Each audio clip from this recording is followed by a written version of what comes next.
Welcome to BookTrib After Dark, a Merrimack Media production.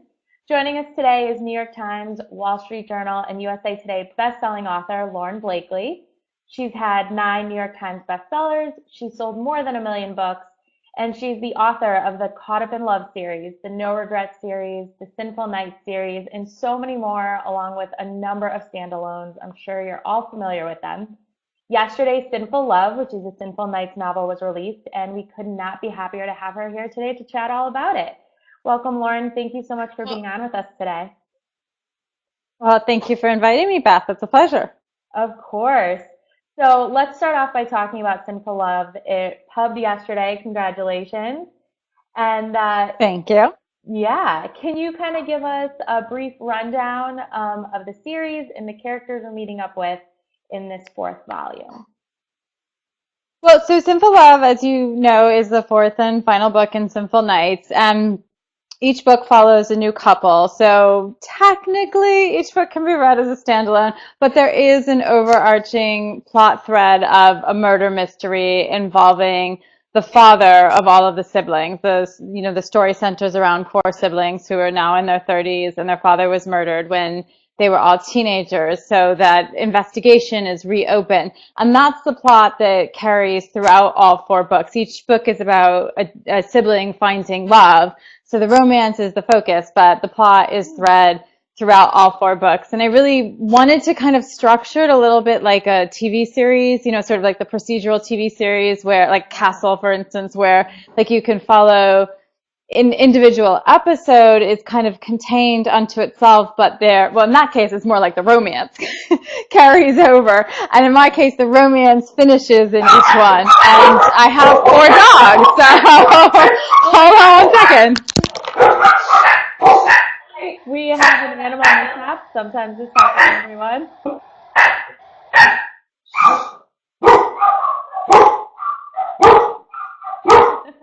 You want to be on camera?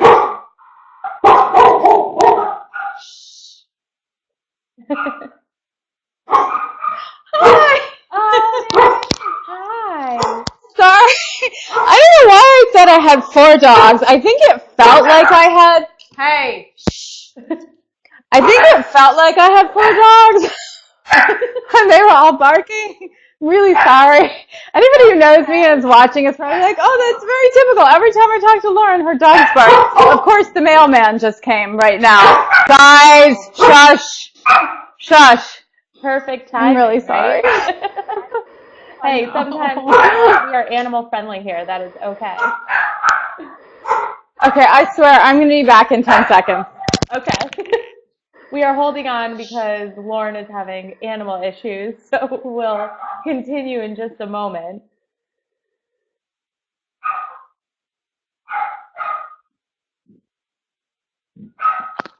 Okay, dog barking lessons are on the agenda tonight. Oh, I mean, no more dog barking.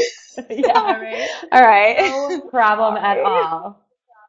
So jumping right back in, Sinful Love. So what was important for you to wrap up in this 4th installment? Were there, other than the main storyline, of course, getting that across, were there other things you wanted to kind of tie up at the end of this series?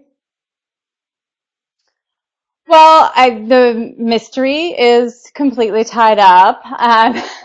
The love stories are all tied up. And I obviously don't want to give any spoilers, but for people who have read my books, I think that they know that, obviously the love story is so central to it. And I always want to give a sense of hope.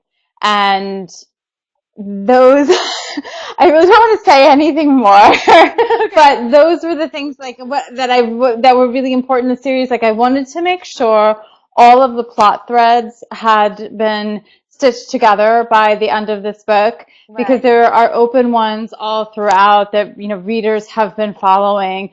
And I hope that they're stitched up in a way that's both surprising, but also satisfying. Yeah, absolutely. So out right now also is Big Rock, which is super exciting and so good and so fun. It's just delicious. I mean, the first line in the description is, "It's not just the motion of the ocean, ladies. It's definitely the size of the boat." And I mean, you can't get any better than that. Tell us about Spencer Right? and Charlotte. I know, right? So what's happening with Spencer and Charlotte in Big Rock? So Big Rock is, a best friends to lovers romance. And in that story, Spencer, he's cocky, but he has a heart of gold, but he also kind of puts his foot in his mouth. So he realizes very early on in the story that in order to help his father secure a business deal for his father's jewelry chain, which is kind of loosely modeled after Tiffany's, Spencer needs to appear a little bit less of a man whore than he has been. So he tells his father that he's engaged to be married. He tells all the people involved in the business deal. So he quickly enlists Charlotte to be his fake fiance. And that takes their friendship to another level and causes all sorts of hijinks and trouble and mostly fun. And hot, sexy times, of course. Of course, absolutely. Well, how can you not expect that with that opening? So how did this one how do you think it kind of stands out? There's so much in this friends to lovers trope that happens in contemporary and adult romance. How do you think this one kind of really hits home with some readers? I think Big Rock, I feel really fortunate that it kind of caught a little bit of fire, if you will. And I think, you know, there's lucky stars involved, and I'm grateful that they were shining on me and in my characters when it came out. But I do think a lot of it is, it has a really great cover. I mean, I have to give props to my cover Yeah. designer, because basically that the concept for the book, probably won't surprise anybody who has seen the cover. Like, it really originated from the pun in the cover. I remember it was Labor Day. I was taking one of these very noisy animals for a walk, and I was thinking of like great titles. Like, what are some of those like really, really catchy titles that you love in romance? I thought, oh, Big Rock, and what it rhymes with. And I contacted my designer, probably while I was walking my dog, because I'm always talking to her on Facebook while I walk my dog. Is there any chance you could make an R kind of look like a C, maybe? And she did, and the cover was basically like the very first mock-up that she did. And it's rare to get a cover right, Yeah. sort of the first time out of the gate. You play with multiple iterations with your designer, but she sent it back to me, and I'm like, okay, now I have to write a book, and I have to write this book, and there has to be a ring in it somehow because it's Big Rock. And it just kind of took off. So it had a little bit of magic from its genesis, to be quite honest, in terms of me putting the idea together. And then I think it was the cover and the blurb, and the readers really liked that it was written just in the guy's point of view. Right. Absolutely. Helen is listening and watching right now, and she sent in a question, Helen Williams, so I'm gonna put it on screen. All of your male characters are different and just gorgeous. Is it difficult to come up with new characters, or do they arrive in your head all guns blazing, demanding to be heard? What a great question, Helen. Thank you. Well, he's not on camera yet, and I'm not going to say my husband, but actually it's my Chihuahua mini pin. But there's kind of this running joke in the house that it's like all of my men are ultimately based on him because he's very cuddly and sweet and affectionate. Oh. Yeah, I think that in Spencer's case in Big Rock, he kind of did sort of, leap off the page. He has this very big and bold personality. And I do think in most cases, like, once I know what the guy does, I have a pretty good sense of, who he is and and frankly, because I'm putting so many books out, of like how he's different from the guy that came before. And then the next book to follow Big Rock is Mr. O, and Mr. O is about Spencer's best friend, Nick. And they're both, confident, cocky to some degree, men about the city, kind of single men in the city. But, they're each a little bit different too. And if I don't know who they are, I can't write them. So I guess, they do kind of come in here in this wonderful, fully formed capacity of gorgeousness and wit and charm, I hope. That's excellent. Thank you again, Helen, for that question. So how, next up, just getting into Mr. O quickly because that's just as fun. That's out next month, which is a standalone but features characters from Big Rock. What's happening in Mr. O and what characters are we meeting? So Mr. O is the story of Nick Hammer. Mr. O is also is also told just from the guy's point of view as well, just as Big Rock was. And Nick is Spencer's best friend. And for anybody who has met Big Rock, they met Nick already, so they kind of see that he's a little bit, a lot sarcastic, and he gives Spencer a hard time, but they also rely on each other as, guy friends do, and need each other. And there's a really pivotal scene in Big Rock where Nick and Spencer's sister, Harper, play a joke on Spencer. So if anyone has read Big Rock, the Central Park scene, keep that in mind. That scene turns out to be quite pivotal for our hero, Nick, and it was pretty much the moment where he's like, oh my God, Harper is so hot and I want her. So you will meet, when you get into Nick's head and Mr. O, it's about 4 or 5 months after that. And he's kind of been lusting after Harper the whole time. Oh, so Oh, and then I should tell you a little bit about this is not secret, it's in the blurb. And then she comes to him and she needs lessons in seduction and in men and in dating because, she needs a little help in that area. So for him, it's sort of a dream come true, but he's trying to grapple with all of these new feelings that he has for her. Oh, so interesting. Okay. So that is out next month. Everyone go grab it. You can pre-order it now and get Big Rock if you haven't gotten that yet, and you'll be all set. Um, so in your experience, how do you, kind of talking in the same topic, how do you decide between a standalone, a series, or standalones, but there's supporting characters? How do you make that distinction? I um, I decided, it's funny because I decided last summer, right when Sweet Sinful Nights came out, the first book in the Sinful Nights series, that I wanted to write a standalone. I'm like, oh darn, I have 3 more in this series that I need to write before I can get to a standalone. But I had come off of a few series. I have the Seductive Night series, and the first 3 books in that follow one couple, and then there are 2 more books in that are standalones, but it's still, the broader, it's still part of this broader, bigger series.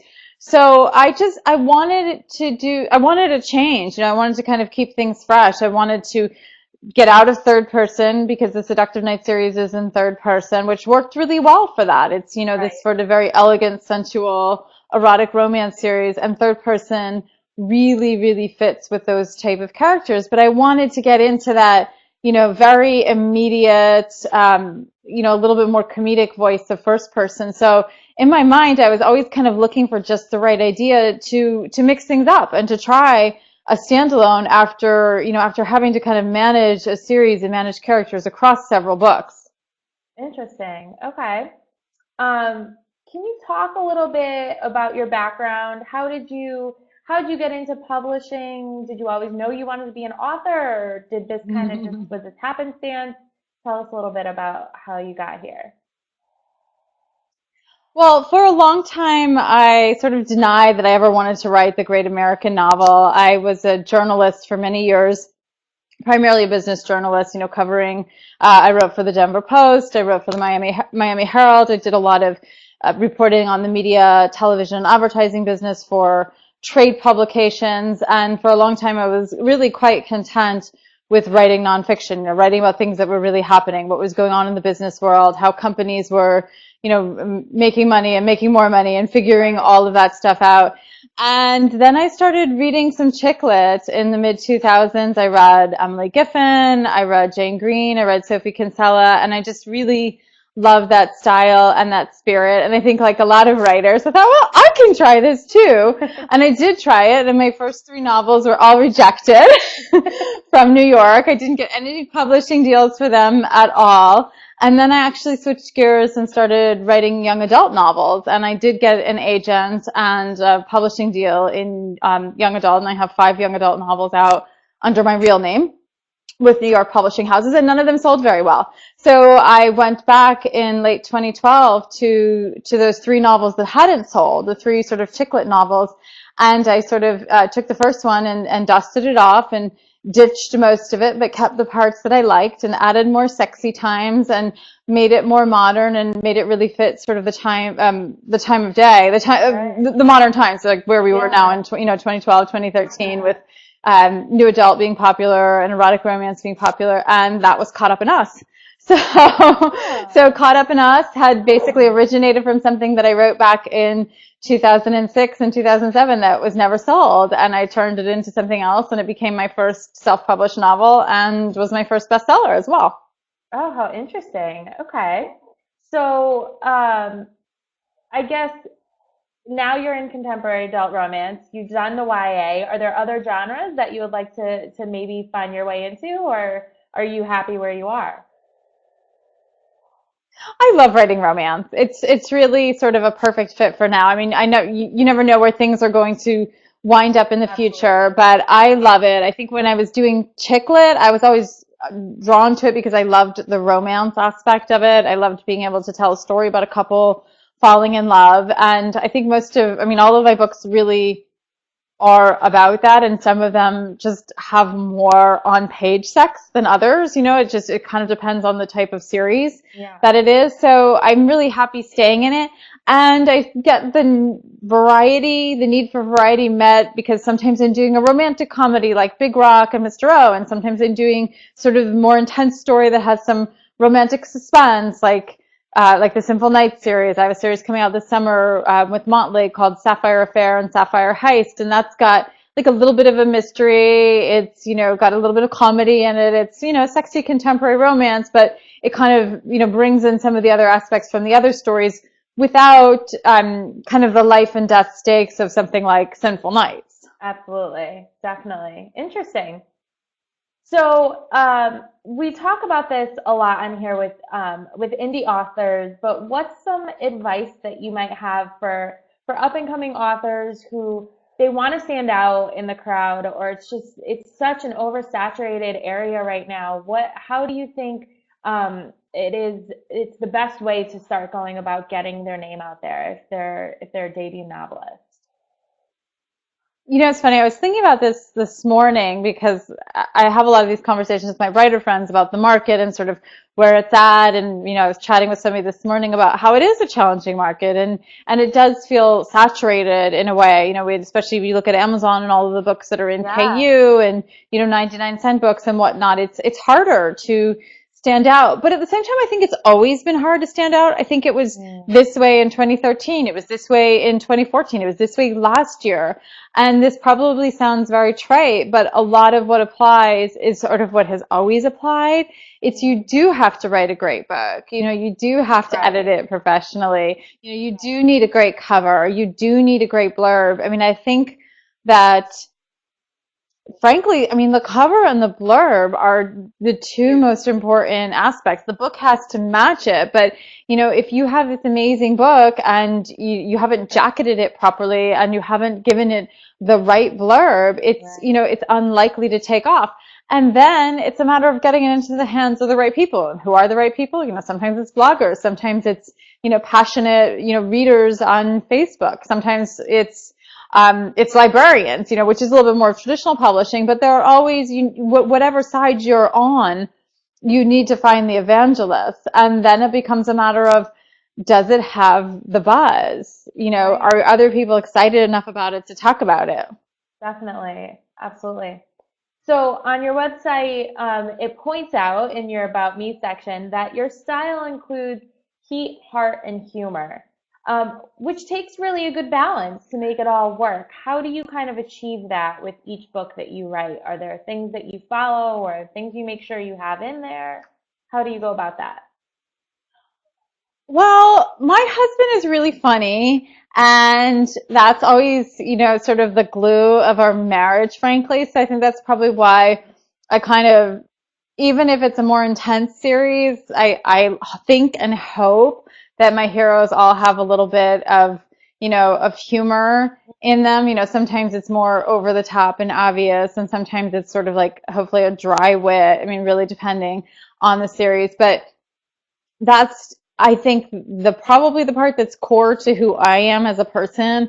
Like that's, what drew me to my husband, but it's also what draws me to the entertainment that I like. I really love comedy. I love romantic comedy. I don't watch a lot of dramas. I don't watch a lot of heavy stuff. The books I read, my favorite books tend to be, Christina Lauren and Emma Chase. So that's just kind of naturally what I like. And I like to read books that are hot. So I try to weave it all into mine. Perfect. So, what's kind of the key to success for an author? I know you mentioned the book and the blurb on as far as selling goes, but the key to success maybe for regardless of the genre that you're writing in for any author. Oh, well, like proper, building the right shrine to the gods and proper offerings and voodoo and, all of that stuff. And if you've done that, then you have as good a chance of it as any. I mean, look, it always does come down to the story, but I think that what's really important is tenacity. What's really important, it is, I think, like any artist has to have, is that thick skin. I have, some of my titles have sold over 100,000 copies and some have sold under 10,000 copies. And does that mean I love, one more than the other? No, I love them differently, but it's just, if you have a book that doesn't sell as well, you have to keep going. You have to sort of learn what you can from it if there are lessons to be learned. And then I think every step of the way, it's, managing your expectations. And where I see writers get frustrated, I think it's sometimes helpful to have, to be able to properly manage your expectations. I try to set different goals for each book and each series, and I try to set them in accordance with what I see happening in the marketplace. And that helps me to just kind of have a realistic approach to, to the business of publishing. But yeah, I really do think that is helpful. I mean, obviously the talent, you have to have the talent, but beyond that, it's, persistence and tenacity and being willing to just kind of keep putting your neck out there and put the work out there. Absolutely, definitely. So speaking of the different series that you have, do you have a personal favorite or one that maybe you feel like you could just never run out of ideas for?